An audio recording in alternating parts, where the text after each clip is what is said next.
কেউ জাদুগ্রস্ত কিনা কিভাবে বোঝা যাবে? কোনো ব্যক্তি জাদুগ্রস্ত কিনা এটা বোঝাটা অনেক সময় খুবই সহজ, আবার কোনো কোনো সময় একটু দুরূহ। আমাদের সমাজে জাদুগ্রস্ত রোগী হিসাবে আমরা যাদেরকে জানি তারা অনেকে জাদুগ্রস্ত, আবার অনেকে মানসিক রোগী। সাধারণ মানসিক রোগীকেও অনেক সময় জাদুগ্রস্ত বা জিনে আক্রান্ত রোগী হিসাবে আমরা মনে করি। এটা অনেক সময় ভুল হয় আমাদের। তো এই জন্য জাদুগ্রস্ত রোগীর কিছু আলামত আছে, সে আলামতগুলো দেখে আমরা নিরূপণ করতে পারি কোন ব্যক্তিকে জাদু করা হয়েছে, অর্থাৎ ব্ল্যাক ম্যাজিক করা হয়েছে।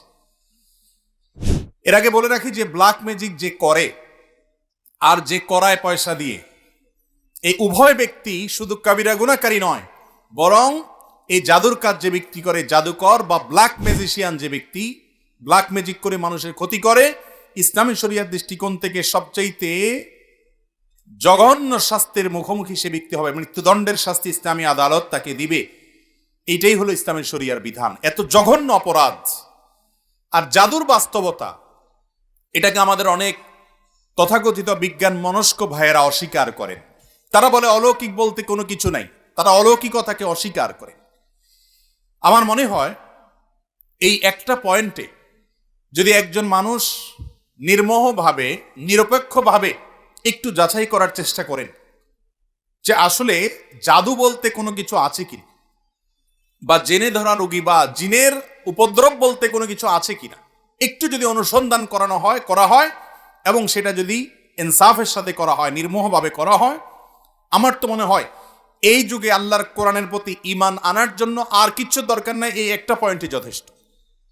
কারণ অনেক জিনে ধরা রোগী আছে, যেই জিনে ধরা রোগীদের পুরো অবস্থা যদি পর্যবেক্ষণ করেন আপনি, তাদের মধ্যে যে সমস্যা আছে সেই সমস্যাটা যে অলৌকিক, সেই সমস্যাটা যে কোনো লৌকিক সমস্যা না, সেই সমস্যাটা যে সাধারণ কোনো সমস্যা না, অসুখ না, এটা বোঝার জন্য আপনার পণ্ডিত হওয়া লাগবে না, বেশি সময় অপেক্ষাও করা লাগবে না। যারা জিনের রোগী দেখেছেন এবং জিনের উপদ্রব যাদের বাসা বাড়িতে হয়েছে, স্বচক্ষে দেখার সুযোগ পেয়েছেন, তাদের কাছে এটা দিনের আলোর মতো পরিষ্কার। এবং এরকম বহু দৃশ্য দেখার সুযোগ আমার হয়েছে। আল্লাহ রাব্বুল আলামিন কোরআনে কারিমে সূরা জিনের মধ্যে জিন জাতির অস্তিত্বের কথা বলেছেন। আমাদের তথাকথিত বিজ্ঞান মনস্ক ভাইয়েরা, বোনেরা, অনেক নাস্তিক বন্ধুরা তারা জিনের অস্তিত্বকে স্বীকার করে না, অথচ জিনের উপদ্রব যে বাসা বাড়িতে হয়েছে তারা জানে জিন আছে না নাই, তার উপদ্রব দেখে অনুমান করতে পারে, নিশ্চিত হতে পারে তারা। আমি ব্যক্তিগতভাবে এরকম কয়েকটা ঘটনার কথা জানি যে বাসায় মেয়েরা হয়তো কোনো তরকারি কেটে, ধরুন কুমড়া কেটে ফালি করে রেখেছে, তাকিয়ে দেখে ফালিটা নাই, নিয়ে গেছে। কে নিয়ে গেছে? আমার কোনো বিজ্ঞান মনস্ক ভাই এটার কোনো ব্যাখ্যা দাঁড় করাতে পারবেন না। ফ্রিজ থেকে ডিম এনে ড্রয়িং রুমে মাঝখানে ছেড়ে দিস, কে ফেলেছে? কোনো ব্যাখ্যা বিজ্ঞান মনস্ক ভাইরা বের করতে পারবেন না। এবং হয়তো জিনে কোনো ব্যক্তির উপরে আক্রমণ করেছে, তার উপরে সওয়ার হয়ে বসেছে, এই ব্যক্তি তাকে নিয়ে গাছের ডালে নিয়ে গেছে। এ ধরনের ঘটনাগুলো আমাদের চোখের সামনে অনেকবার ঘটেছে। এবং জাদুগ্রস্ত রোগীর বিষয়টা আরো পরিষ্কার। বিশেষ করে কোনো ব্যক্তি যখন জাদুগ্রস্ত হয়, জাদুর অনেক প্রকার আছে, এক একজনকে এক একভাবে জাদু করা হয়। নারীদের উপরে অনেক সময় ভিন্ন ধরনের জাদু করা হয়, পুরুষদের উপরে ভিন্নভাবে জাদু করা হয়।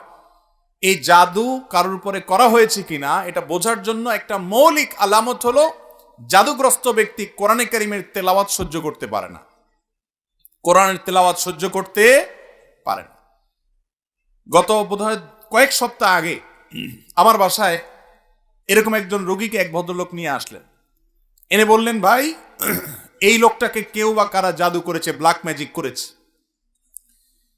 এবং তার আলামত হিসেবে তারা বললেন যে এ আজানের আওয়াজ শুনলে পাগলের মতো ছটফট করে, সে টিকতে পারে না, এবং কোরআনে কারিমের তেলাওয়াত সে শুনতেই পারে না। আমার চোখের সামনে তার সঙ্গে যখন কথা হচ্ছিল, কোরআনে কারিমের তেলাওয়াত শুনে তার শরীরে আমি নিজে চোখের সামনে দেখলাম যে তার পাগুলো, আঙ্গুলগুলো এরকম সব বাঁকা হয়ে যাচ্ছে। পুরা শরীর কোকড়ায় বোকড়ায় যাচ্ছে ভয়ঙ্কর ভাবে।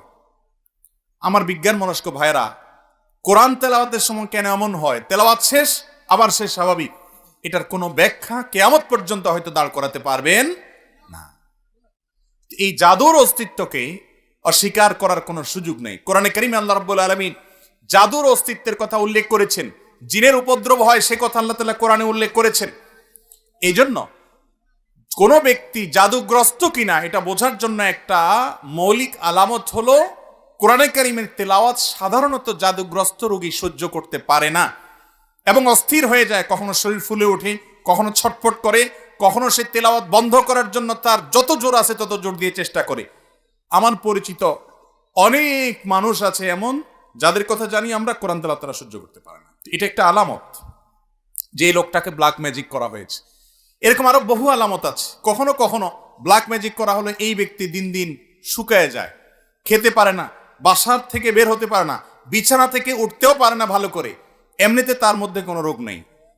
গত জুমার আগের জুমার সম্ভবত এরকম এক রোগীর কাছে এক ভদ্রলোক আমাকে নিয়ে গেলেন। তার দেশের বাইরে বিভিন্ন নামি দামি হাসপাতালে ট্রিটমেন্ট করেছে, অনেক বড় বড় ডাক্তার দেখিয়েছেন, তার কোনো রোগ ধরা পড়ে না, কোনো ডায়াগনোসিস হয় না। তার সমস্যা হলো তিনি বিছানা থেকে উঠতেই পারেন না, দুর্বল হয়ে পড়ে থাকেন এবং সমস্ত ট্রিটমেন্ট করার পর খোলাসা আসলো তার শরীরে আসলে তেমন কোনো রোগই নেই। ভাইরা আমার, এই ধরনের সমস্যা আজকাল আমাদের ঘরে ঘরে অহরহ হচ্ছে। তো এই জাদু যেটা দিন দিন আমাদের সমাজে বেড়ে চলেছে, মূলত এখানে শয়তানের আশ্রয় নেওয়া হয় এবং কুফরি কালাম পাঠ করা হয়। এগুলোর মাধ্যমে মানুষ মানুষের ক্ষতি করতে পারে। আল্লাহ রাব্বুল আলামিন সে অপশন রেখেছেন, এটা এক ধরনের পরীক্ষা, আল্লাহর বিভিন্ন হিকমা আছে এর পিছনে। তো যাই হোক, তো এই ধরনের জাদুগ্রস্ত ব্যক্তি যদি ধরা পড়ে, এই ব্যক্তির ট্রিটমেন্ট কি সেটা বলার আগে আরো কয়েকটা আলামত বলি। অনেক লোক আছে যাদের উপরে জিনের উপদ্রব হয়, জিন সাওয়ার হয়। জিন সাওয়ার হওয়ার একটা বড় আলামত হলো বেশি বেশি হাই তোলা, প্রয়োজনে অপ্রয়োজনে অনবরত হাই তুলতে থাকে। আমার এক নিয়ারেস্ট আত্মীয়কে, ছোট বাচ্চা মানুষ, আমি দেখেছি যে অনবরত মিনিটে মিনিটে হাই কোনোভাবে বন্ধ করা যায় না, হা করে থাকে, সারাক্ষণ সে হাই তুলতে থাকে এবং তার ঝিমানি আসতে থাকে। এটা এক প্রকার আলামত দুষ্ট জিনের উপদ্রব কারোর উপরে হওয়া। এর পাশাপাশি চোখ দিয়ে অনবরত পানি পড়তে থাকার অনেক আলামত আছে। বিশেষ করে যারা শরঈ ঝাড়ফুঁক করেন এই সমস্ত লোকেরা এগুলো ভালো বলতে পারবেন। আমি মৌলিক কয়েকটা আলামত বললাম, এই সম্পর্কে আমি এক্সপার্ট না। এই জন্য যেগুলো আমার চোখের সামনে দেখেছি, বিভিন্ন অভিজ্ঞ ব্যক্তিরা অভিজ্ঞতার আলোকে লিখেছেন এবং বর্ণনা করেছেন, সেগুলো আলোকে কয়েকটা আলামত বললাম। জাদু থেকে বেঁচে থাকার জন্য সাধারণভাবে আমাদের আমল হলো সকাল সন্ধ্যার দোয়াগুলো বেশি বেশি করে পড়া। আমরা একটা ছোট্ট বই লিখেছি, সকাল রাসূলুল্লাহ সাল্লাল্লাহু আলাইহি ওয়াসাল্লামের সকাল সন্ধ্যার দোয়া ও জিকির। এই বইটা আস-সুন্নাহ ফাউন্ডেশনে অর্ডার করে যে কোনো জায়গা থেকে পাওয়া যেতে পারে। এই বই ছাড়া আরো বিভিন্ন হিসনুল মুসলিম আছে, আরো বিভিন্ন বই আছে দোয়ার, সেগুলোতে সকালে এবং সন্ধ্যা নবী সাল্লাল্লাহু আলাইহি ওয়াসাল্লাম যে দোয়াগুলো পড়তেন, এর মধ্যে বিশেষ করে কয়েকটা দোয়ার কথা বলি। নাম্বার 1, সূরা ইখলাস, কুল হুয়াল্লাহ সূরা 3 বার, সূরা ফালাক 3 বার, সূরা নাস 3 বার সকালে, আবার সন্ধ্যায় 3 বার 3 বার করে আসরের পরে বা মাগরিবের পরে পড়বেন। আরেকটা দোয়া হলো আউযু বিকালিমাতিল্লাহি তাম্মা ওয়া মিন শাররি কুল্লি শাইতানিন ওয়া হাম্মা ওয়া মিন কুল্লি আইনিন লাম্মা। এটা বেশি বেশি করে পড়া। এর মাধ্যমেও ব্ল্যাক ম্যাজিক এবং দুষ্টজিনের উপদ্রব থেকে বাঁচা যায়। এছাড়া দুষ্টজিনের উপদ্রব থেকে বাঁচার জন্য আলাদা অনেকগুলো আমল আছে। একটা ভিডিওতে আমরা বলেছি 15টি আমল আছে। বাসা বাড়িতে সাধারণত টয়লেটে এদের অবস্থানটা বেশি থাকে, পেশাব ময়লা ইত্যাদি বেশি থাকলে সেখানে থাকে, এবং নানা রকমের প্রাণীর ছবি ইত্যাদি টাঙানো থাকলে সেখানেও হয়, আরো অনেক কারণে হয়। এগুলো থেকে বাঁচার জন্য বাসায় প্রবেশের সঙ্গে বিসমিল্লাহ বলে প্রবেশ, আবার বের হওয়ার সময় বিসমিল্লাহ বলে বের হওয়া, এগুলো হলো এদের উপদ্রব থেকে বাঁচার উপায়। খাবার গ্রহণ করার সময় বিসমিল্লাহ এবং যে কোনো ভালো কাজের শুরুতে বিসমিল্লাহ। এরকম আরো অনেক আমল আছে। এই আমলগুলোর মাধ্যমে বিশেষ করে জাদু থেকে বাঁচার জন্য সূরা ফালাক নাস নাজিল হয়েছে। আমাদের সঙ্গে নবী করিম সাল্লাল্লাহু আলাইহি সাল্লাম, তাকে একজন ইহুদি, তার নাম ছিল লাবিদ ইবনে আসম, এই দুষ্ট লোকটা জাদু করেছে। নবী সাল্লাল্লাহু আলাইহি সাল্লাম অসুস্থ হয়ে পড়েছেন, এমন অসুস্থতা যে কোনো ডাক্তারের ট্রিটমেন্টে কোনো উপকার হচ্ছে না, কোনোভাবে কোনো রোগ ধরা পড়ছে না। পরবর্তীতে আল্লাহ রাব্বুল আলামিন দুজন ফেরেশতা পাঠালেন। তারা দুজনের একজন তার পায়ের কাছে, আরেকজন মাথার কাছে দাঁড়িয়ে একজন অপরজনকে জিজ্ঞাসা করছেন লোকটার কি হয়েছে। তখন অপরজন জবাবে বলছেন তাকে জাদু করা হয়েছে, সাধারণ কোনো রোগ না। তখন জিজ্ঞেস করলেন যে কে জাদু করেছে, বললে অমুক জাদু করেছে, নাম সহকারে। কি দিয়ে জাদু করেছে? তার চুল দিয়ে জাদু করেছে। কোথায় আছে? অমুক কূপের নিচে আছে। এর প্রেক্ষিতে ওই ফেরেশতা আবার জিজ্ঞাসা করলেন তাহলে এখন মুক্তির উপায় কি? তখন বললেন এই কুল হুয়াল্লাহু আহাদ, কুল আউযু বিরাব্বিল ফালাক, কুল আউযু বিরাব্বিন নাস। বিশেষ করে কুল আউযু বিরাব্বিল ফালাক এটা এবং কুল আউযু বিরাব্বিন নাস, এই দুটি সূরা জাদু থেকে মুক্তির জন্য অসম্ভব উপকারী আমল।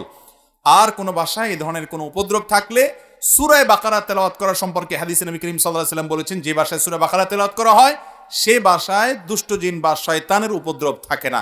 আল্লাহ তাআলা হেফাজত করেন। এবং এই আমলগুলো আল্লাহর কসম করে বলেছি, আমি ব্যক্তিগতভাবে বহুবার অ্যাপ্লাই করেছি, আমল করে দেখেছি, সাথে সাথে উপকার পাওয়া যায়।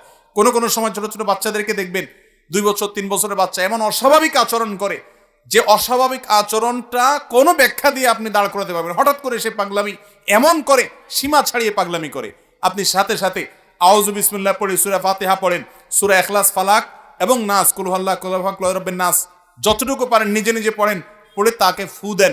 আউযু বিকালিমাতিল্লাহি তাম্মা অমিন শাররি কুল্লি শাইতানিন ওয়া হাম্মা অমিন কুল্লি আইনিল লাম্মা, দোয়াটা পড়ে পারলে ফু দেন।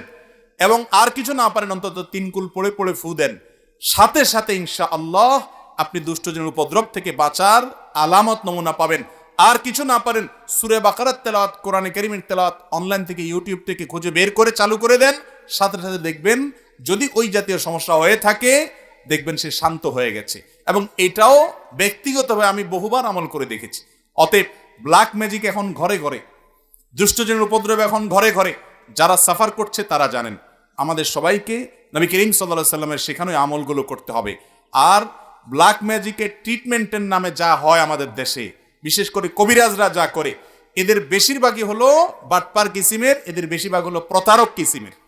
এদেরকে বোঝা বড় কঠিন, বিশেষ করে যেই লোকগুলো অনেক মোটা অঙ্ক হাঁকাবে এবং ওই 7 ঘাটে পানি 14 ঘাট 14 পুকুরের থেকে অমুকটা তমুকটা, কালো ছাগল, কালো মোরগ। আমাদের এই ভিডিওটি যদি আপনার ভালো লেগে থাকে তাহলে ভিডিওতে একটি লাইক দিতে পারেন এবং আপনার প্রিয়জনদের সাথে শেয়ার করতে পারেন। এবং এইরকম আরও ভিডিও পেতে আমাদের ইউটিউব চ্যানেলটি সাবস্ক্রাইব করে পাশে থাকা বেল আইকনটি অন করে দিন।